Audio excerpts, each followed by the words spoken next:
Hello YouTube. Today we are going to dive into David Hawkins' map of consciousness.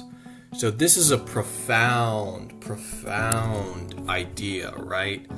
And it's not just an idea, it's a profound map, right? And a map is a diagram of the actual territory. So this map of consciousness actually diagrams the levels that you ascend as you go up the map of consciousness. So as you can see, I have it pulled up. The bottom level is shame. You go from shame all the way up to enlightenment, right? And everyone goes up and down this map, throughout, the day, really. Sometime you can be on the level of love. Next thing you know, someone ticks you off and you're down to anger. So the goal is to try to maintain your consciousness, your being, your state of being at these higher levels of consciousness. So David Hawkins wrote this fantastic book. I haven't read it, but I've read part of it. I've read summaries on it, called Power versus Force. And so basically what he says is you only get to the level of power when you are on the level of courage and higher, right? That's when you start to shift into these more subtle vibrations where you go from particle to wave, right? You go from all of these lower levels, which are force, like the external world forcing itself upon you, to power, where you maintain an internal compass, an inner power over the external world, right? So, and courage is really where that starts. If you think about it, right? Shame, that's outward in. Guilt, that's outward in. Apathy, outward in. Grief, that's something happening on the outside. You're tied to the material world, and that's causing you grief. Anger, desire, fear, pride, all of those things involve the external world dictating your inner state of consciousness. Only when you get to courage and neutrality and willingness and acceptance and reason and love and joy do you enter these higher states of consciousness. So basically, what David Hawkins says is that these levels of consciousness are, let me pull it up really quickly. So the people on the highest level, enlightenment, are the pinnacles of mankind, right? Like Jesus, Buddha, Mother Teresa, Krishna. If you read my first book, I'll put a link in the description, called The Paradoxical Light. I quote all of these high-level beings, right?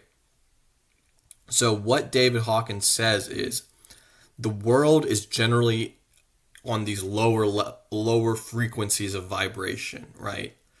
They are constantly at shame or guilt or desire, and that influences the collective field of consciousness, right? So what he says is that as you enter these higher levels of consciousness, you actually pull up, power is infinitely more powerful than force, right? So as you enter these higher level of consciousness, you essentially pull up all of the people who are below you. So people who are enlightened, they can influence up millions of people, right? Millions of people who have their consciousness transformed because they lived on this earth. And, you have these people at love who are regularly influencing people in their interactions, and they can, pull up thousands or hundreds of thousands of people, depending on their reach, into these higher spheres. That being said, most of humanity is on the level of pride, anger, and desire, which is these lower levels of consciousness. So the goal through meditation, spirituality, science, even reason, if you see that, that's a higher level. Acceptance, is to pull inwards and essentially anchor yourself in the infinite now in order to influence your reality as opposed to letting reality influence you. So, yeah, that's all I wanted to say. Anything else? I don't know. Yeah, I think that's it. So, have a good day, guys. I hope you find a view of life, of an emotional state. As you can see, there's the energetic frequency, and then there's the perspective that the frequency influences. So, you are on a certain level of being, right?